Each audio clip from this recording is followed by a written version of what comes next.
Hey YouTube, welcome back. It's been a wild few months. Just want to make this one and kind of do a little catch up. Things has been busy the past several months. Still dealing with my mom's estate and just busy with day to day life around here. That I don't get a lot of opportunities to make videos, but I still want to keep this channel going. I still want to provide information and content to you guys um, for your automotive searches.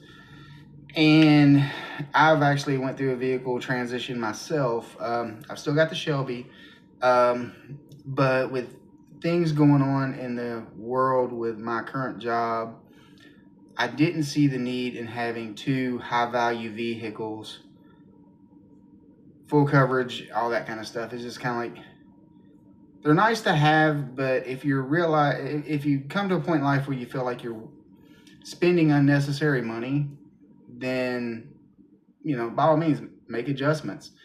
And whether it's not about whether or not I had the money, it was had more to do with I saw it as a waste of money to be paying that much on insurance and property taxes for two high value vehicles. So I had my 2021 Ram and my Shelby, and both of them, while the Shelby is actually fairly cheap on insurance for what it is, the Ram was more, and the Ram was it being a newer truck, it was going to go through its natural depreciation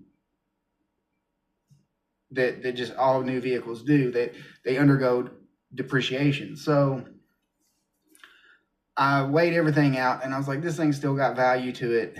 So I practically sold it for what I gave for it and almost broke even. And so I was like, I needed something with utility.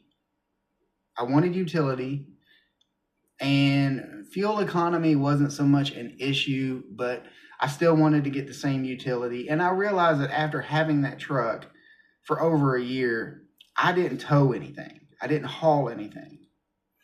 And let me back up and let you all know the reason why I bought the truck in the first place. And it was because my Scion, I had a 2016 Scion TC, and which is basically a Toyota Camry coupe. And when my mom got sick with cancer, and I was taking her around to appointments, that car is less than ideal suspension wise. And my mom hated that car. It hurt her to ride in it. And so I wanted something that would be easier on her bones, taking her to her appointments. And if I was going to spend, I spent $30,000 on the truck. I'll just say it. I spent $30,000 on the truck, and I was like, if I'm going to spend $30,000 on something, I want the most for my money. So I went pickup truck just because there's nothing out there that's going to do more than what a truck can do, or a full-size SUV, put it that way.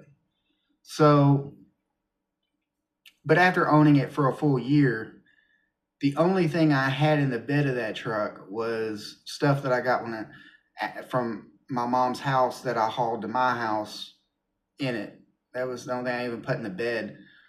And as far as a load, but I just didn't tow anything. I don't own a camper. I don't own a boat, nor really do I want either of those things right now. So I just realized I overbought my vehicle. And so I have the Shelby. It's near and dear to my heart. It's not going anywhere. I enjoy going out to Cars and Coffee in it. I enjoy driving it, and it just feels good to get out here every now and then and enjoy a sports car, muscle car, what have you. And kids love it. But the truck I did take it to Michigan last year, and I just needed a week away to decompress and really think about things and grieve and things like that. So I took my golf clubs with me to Michigan in the bed of the truck, and I had a bed cover over the bed.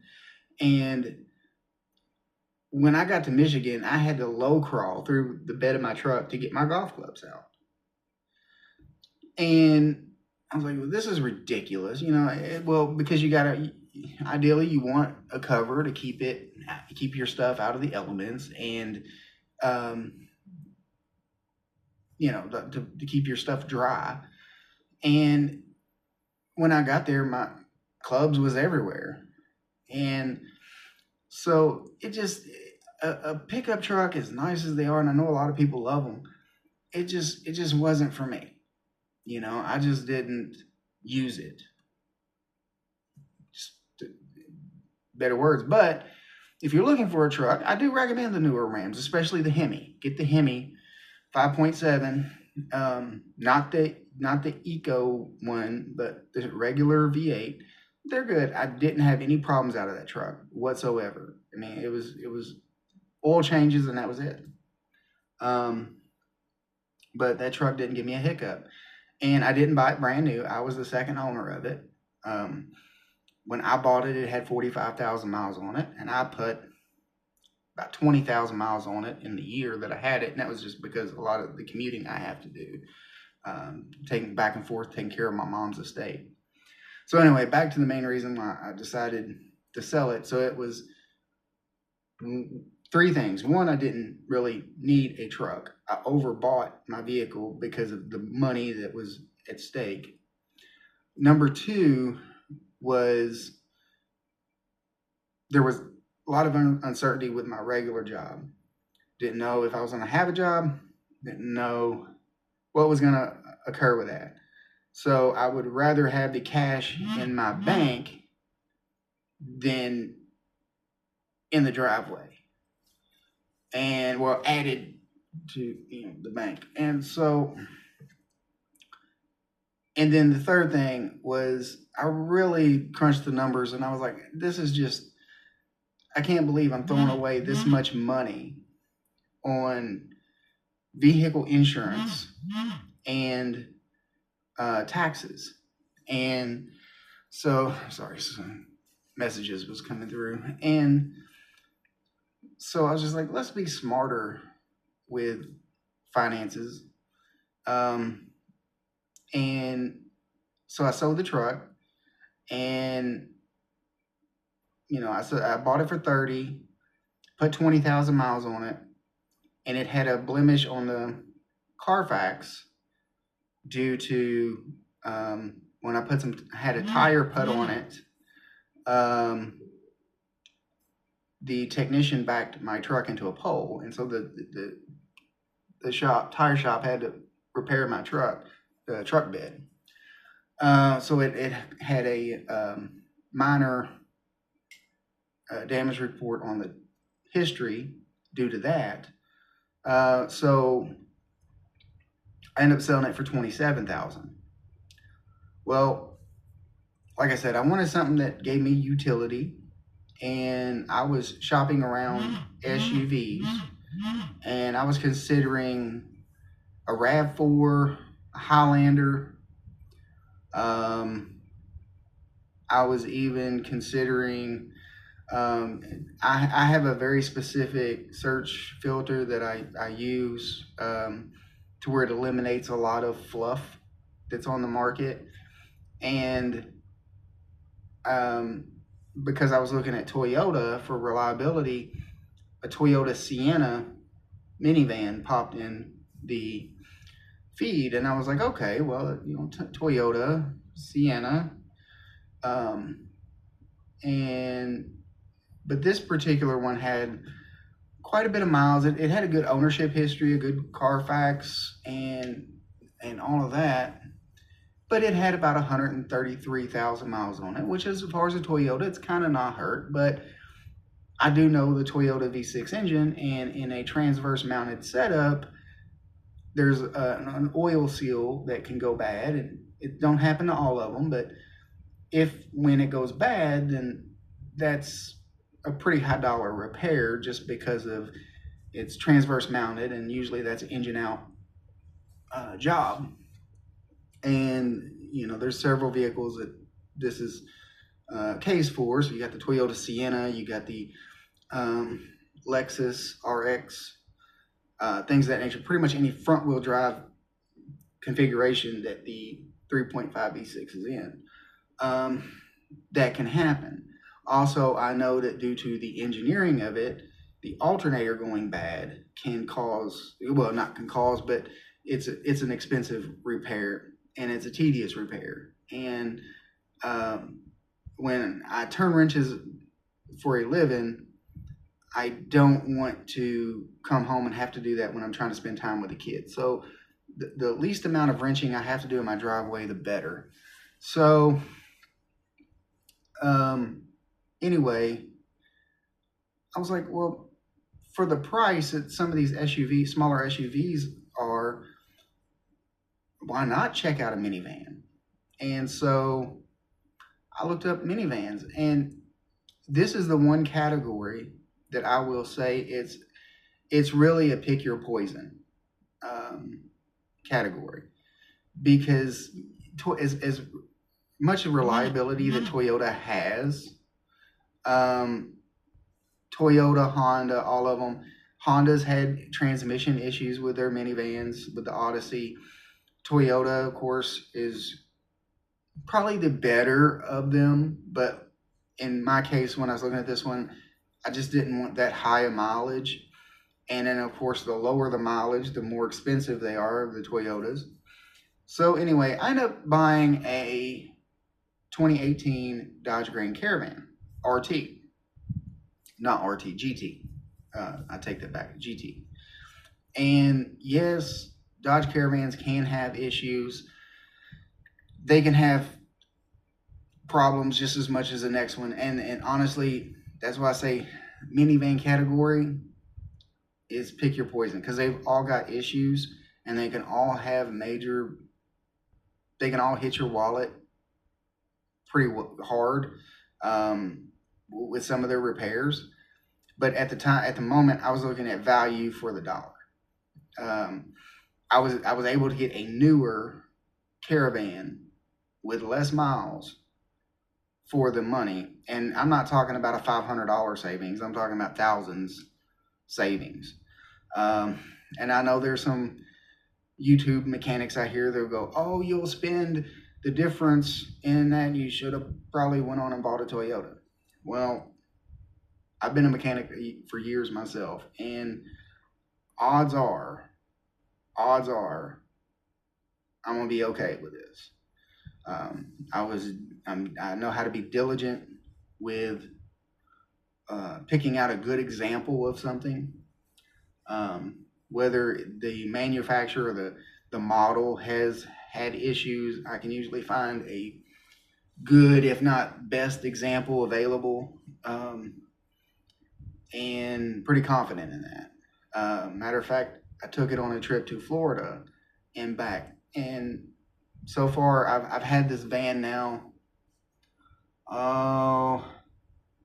4 months now, and it's a 2018. It's not brand new out of the wrapper, but it's a 2018 with a little over 100,000 miles, and it's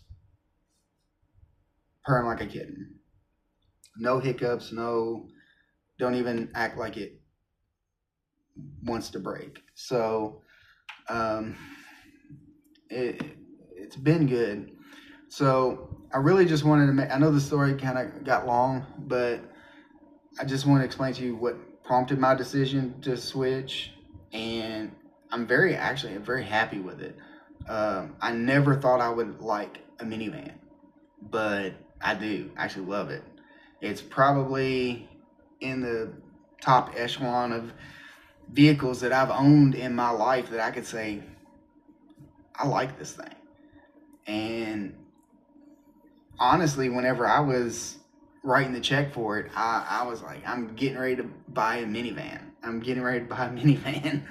And like, what am I doing? But honestly, now that I've had it and owned it for a few months and took it to Florida and back, and the kids love it, it's easy for them to get in and out of, and it's just a smooth ride. And I'm getting older now. You know, I'm not old, but as I'm getting older, I'm realizing like just having a vehicle that's just comfortable means a lot, especially if you're on long commutes. And for, let's see, we did a 13, well, we did 14 hours going, 13 hours on the way back. And no, my wife even drove it, and we didn't get fatigued. Our butt didn't hurt. It was just nice to, it was just a nice ride. And so I highly recommend, if you're considering a minivan, or if you're on the fence about it, and especially guys, you know, if you're one of the person, I will never be caught dead driving a minivan. Get over that, because once you drive it and live with it, it's going to be honestly hard to go back. Like after doing this, there's no way I could just go buy a regular SUV. No way.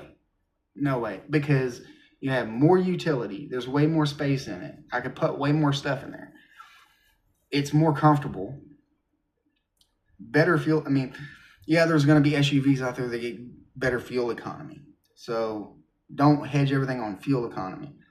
But it's better fuel economy than my truck got, or than a full size something. So it's cheap. It's cheap to insure. It's just keep the operating a low cost of operation.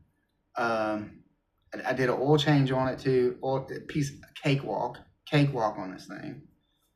I didn't even have to jack it up. Like, it was just a cakewalk. But, you know, just wanted to put this out there for you. If you're on the fence, go get a minivan, hands down.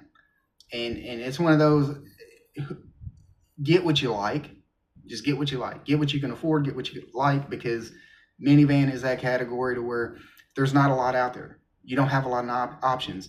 You got Toyota Sienna, Honda Odyssey,